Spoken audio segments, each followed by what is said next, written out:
bien comprendre cette vidéo, je vous conseille de visionner avant la vidéo intitulée Brassage avec deux gènes non liés.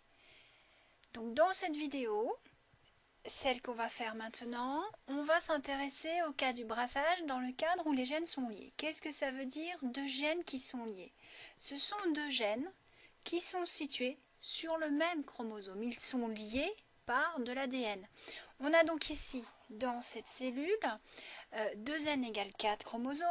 On a donc n égale 2. N, c'est le nombre de sortes de chromosomes différents. On a donc des chromosomes verts et des chromosomes violets. Donc n égale 2. Chaque sorte de chromosome existant 2 exemplaires. Donc 2 fois 2, 4. On a donc 2n égale 4.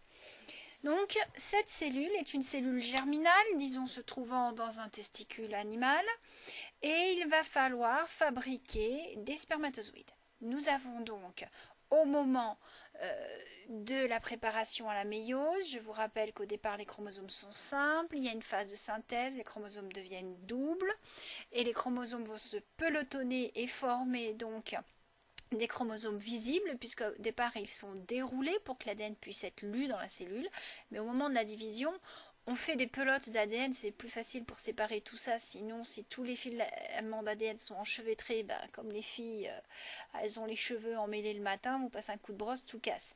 Donc là, si tout l'ADN est déroulé, il va être enchevêtré, on ne pourra pas séparer les filaments. Donc on les met en pelote avant et ça forme ces chromosomes. Donc ils sont doubles, pourquoi? Parce qu'il y a eu une copie. Donc on a deux chromatides identiques. Donc dans cette cellule germinale, on est dans le cas d'une cellule d'un individu de génération F1 qui est hétérozygote pour les deux gènes d'intérêt.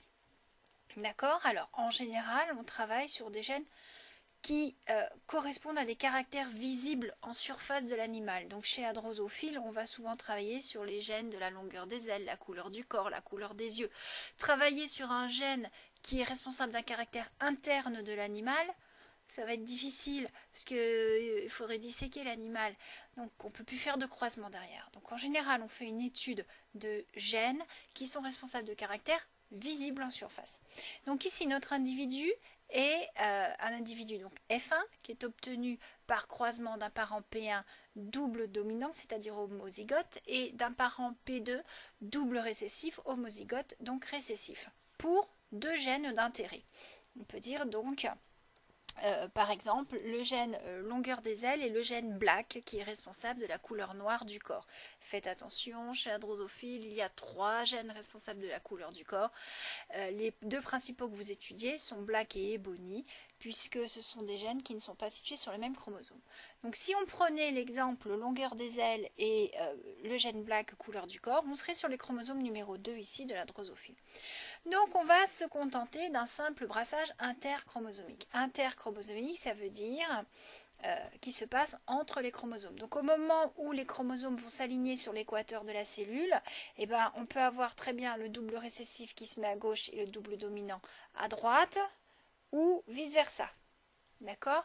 Il suffit qu'on ait rajouté d'autres gènes ici d'intérêt, rebelote avec du dominant, du récessif, on verra s'exprimer à la surface des descendants les différents caractères. Donc dans tous les cas, ici je suis en interchromosomique, c'est-à-dire la répartition aléatoire des chromosomes de part et d'autre de l'équateur de la cellule.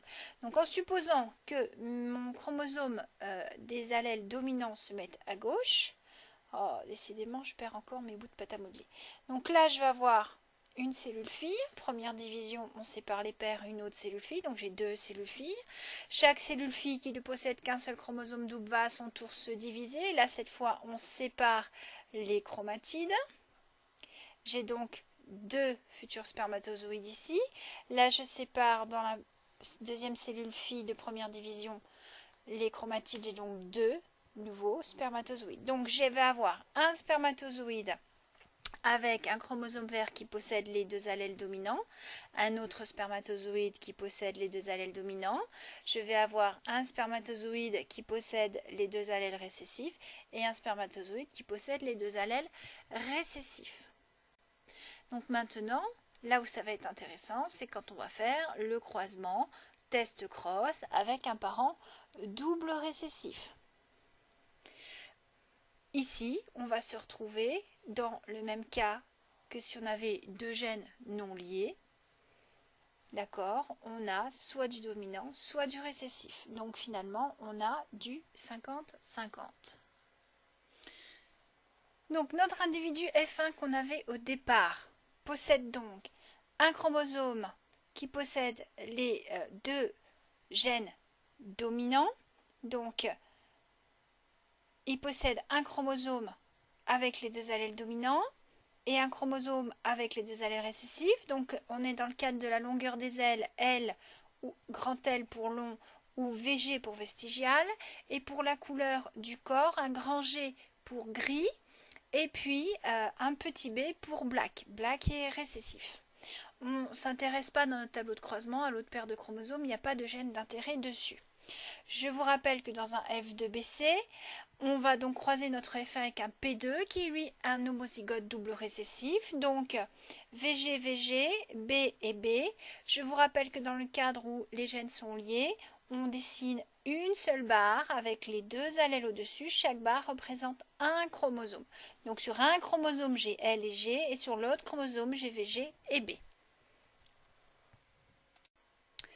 Je fais donc mon tableau de croisement. Mon individu F1 a fabriqué une sorte de gamète avec les deux allèles dominants.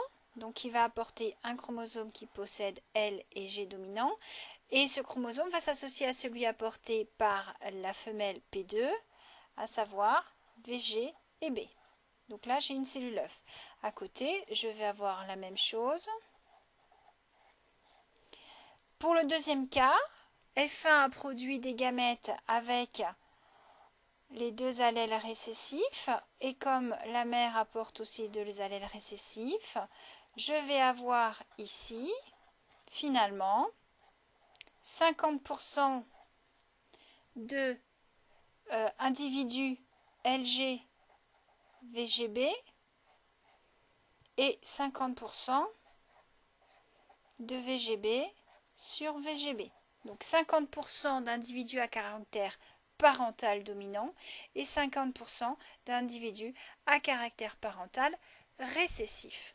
Maintenant, je vais traiter le cas où mes deux gènes sont toujours liés, mais où cette fois, je rajoute un brassage intrachromosomique, c'est-à-dire à l'intérieur de la paire de chromosomes.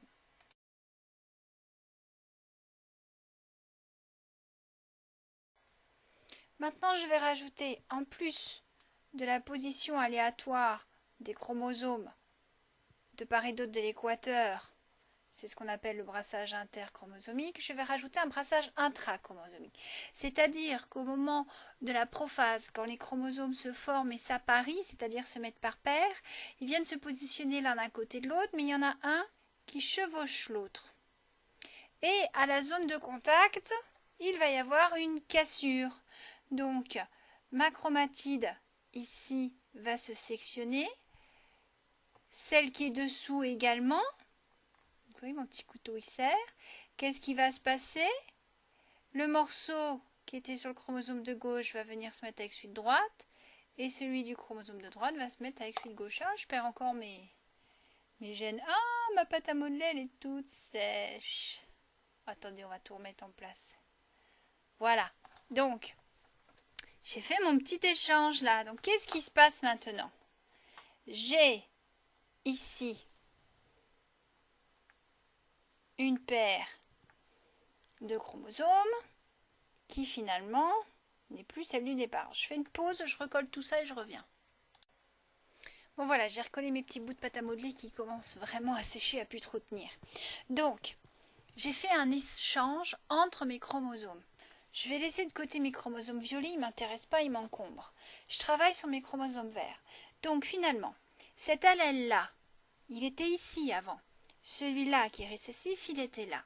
Donc je me retrouve avec ici un mélange des allèles au sein de ma paire de chromosomes. Donc quand je vais fabriquer mes spermatozoïdes, première division, je sépare les paires. Tac. Deuxième division, je sépare cette fois les chromatides. Deuxième division, dans l'autre cellule fille, je sépare le chromatide. Je reconstitue mes spermatozoïdes. J'ai donc bien dans chaque spermatozoïde mes deux chromosomes, un violet, un vert. Et au niveau de la présence des allèles des gènes d'intérêt, qu'est-ce que j'ai? J'ai un spermatozoïde avec le chromosome vert possédant les deux allèles dominants pour chaque gène. Ici, j'ai un chromosome original qui n'existait pas chez les parents, avec donc un gène avec son allèle dominant et un gène avec son allèle récessif. Rebelote ici, j'ai un chromosome qui n'existait pas chez les parents, avec cette fois donc le gène violet récessif, mais apparition du gène jaune dominant à côté de lui, chose qui n'existait pas chez les parents.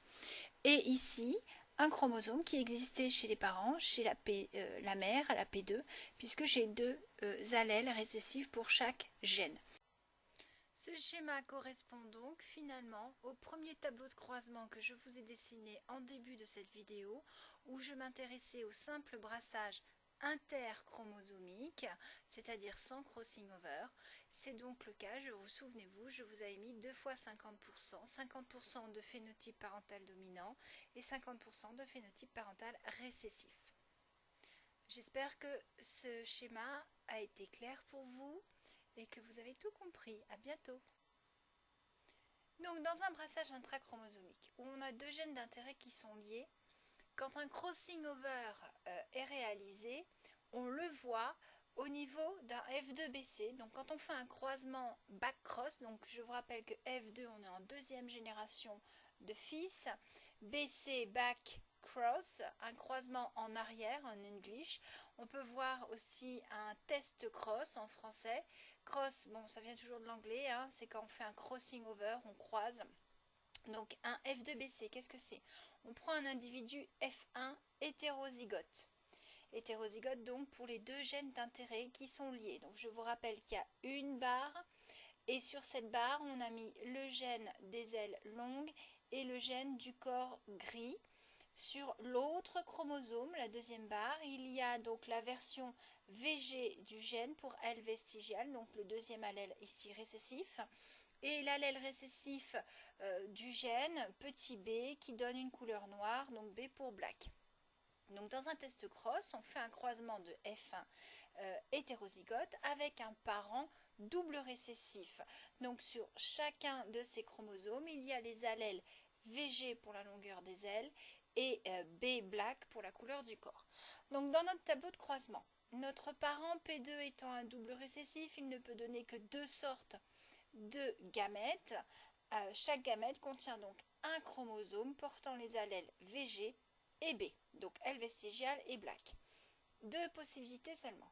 Pour notre individu F1, nous avons les deux gamètes classiques sans crossing over, donc un chromosome qui porte LG et dans l'autre cas un chromosome qui porte VGB. Ça, ce sont les deux gamètes classiques. Maintenant, supposons qu'il y ait eu ici un petit crossing over, donc un petit échange, on va obtenir deux gamètes dits recombinés, c'est-à-dire qu'avec grand L, on a petit b qui apparaît, et avec VG, donc on a grand G qui apparaît. On a fait une recombinaison. Donc maintenant, on complète notre tableau de croisement. On associe les deux gamètes. Alors, par convention, on met toujours les dominants au-dessus. Donc voici le gamète de F1 qu'on associe avec le gamète de P2. On obtient ça. Cellule de droite, même chose, puisque les gamètes sont identiques. Deuxième possibilité chez F1. VGB sur VGB. Même chose de l'autre côté. C'est mathématique. On arrive ici à un gamète recombiné. On va donc avoir LB et on associe VGB. LB et on associe VGB. Quatrième combinaison possible, on a VG grand G pour le gamète provenant de F1 et on a VGB pour le gamète provenant de P2. Donc VG grand G, VGB. Donc quand on regarde notre tableau de croisement pour un F2BC, où il y a eu crossing over, on le repère donc dans la génération F2BC. Pourquoi? Parce qu'on a ici des individus LG, donc phénotype LG dominant. Ils sont donc du type parental. On a ici des individus double récessifs qui sont également de type parental. Donc ça, ce sont des phénotypes parentaux.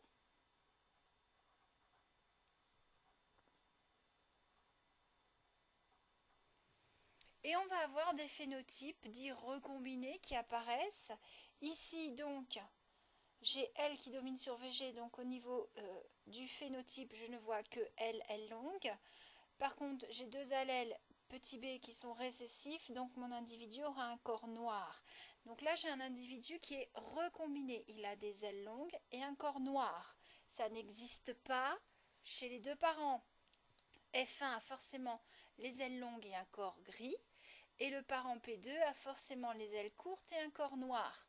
Donc, aile longue, corps noir, c'est un phénotype recombiné. Donc là, on sait qu'il y a eu une recombinaison, c'est-à-dire un crossing over. Et si on prend la dernière ligne, le phénotype, on a forcément VG qui s'exprime. Et par contre, le corps n'est pas du tout black, mais gris.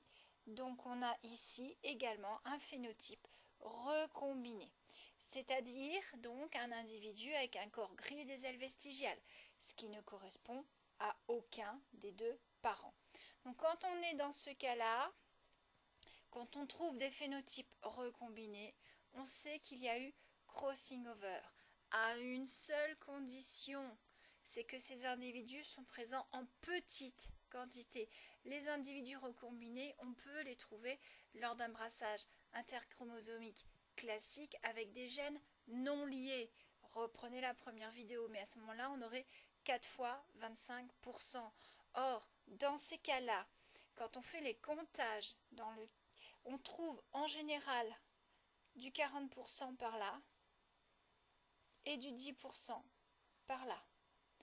Le crossing over est un phénomène extrêmement rare, ce qui veut dire que les gamètes traduisant un crossing over seront rares et donc les fécondations donneront des œufs en faible quantité présentant un phénotype recombiné.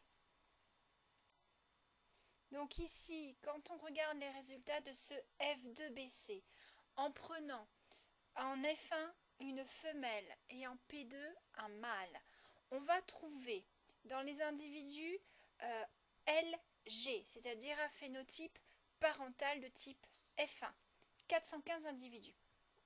On trouve un phénotype recombiné LB, 88 individus. Des individus recombinés VG, grand G, 92 individus, et des individus de type parental P2, VGB, 405 individus. On voit très bien, nettement ici, la différence de quantité. On peut donc dire qu'ici, il y a eu une recombinaison. Ce phénotype ne correspond pas au phénotype parentaux, il est recombiné et en plus, il est présent en faible quantité. Donc là, on a bien une recombinaison par crossing over, puisque c'est un phénomène rare. Et donc, en faisant ces comptages, on peut déduire que les deux gènes étaient liés. Donc c'est typiquement un exercice de CE. On peut vous donner des mouches où on travaille sur la longueur des ailes et la couleur du corps, et on vous demande d'identifier si le gène de la couleur du corps, c'est le gène black ou le gène ebony.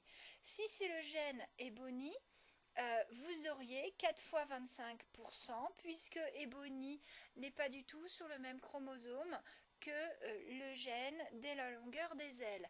Par contre, si vous trouvez dans vos comptages 2 fois 40% et 2 fois 10%, vous savez que là, il y a eu un phénomène rare qui s'est passé, ça ne peut être qu'un crossing over. Cela signifie donc que le gène de la couleur de la drosophile était lié à la longueur des ailes, qui se trouve donc sur le même chromosome, et ça ne peut donc pas être le gène ebony, mais ça ne peut être que le gène black, qui se trouve sur le même chromosome que le gène longueur des ailes. Donc en général, on vous donne la carte chromosomique des chromosomes de la drosophile, il ne faut pas vous inquiéter. Alors petit piège intéressant, chose à savoir, c'est que le crossing over, allez savoir pourquoi, ne se déroule jamais chez la drosophile mâle. Donc ça peut arriver. Vous avez ici une femelle double récessive. Cette fois, l'individu F1 est un mâle, il est donc un hétérozygote. Je vous rappelle qu'on travaille sur l'individu F1. Cette fois, c'est un mâle. Le croisement précédent, j'avais pris une femelle. Et quand on fait le croisement de ces deux types d'individus, on trouve 50% de chaque sorte et on n'a pas de recombinaison. Vous voyez qu'on a 50% de type F1 et 50% de type P2. On n'a pas du tout de recombinaison. Donc ça, c'est le cas particulier où on est dans des gènes liés, mais chez le mâle, il n'y a pas de crossing over. Le crossing over ne se déroule que dans les cellules germinales de la femelle.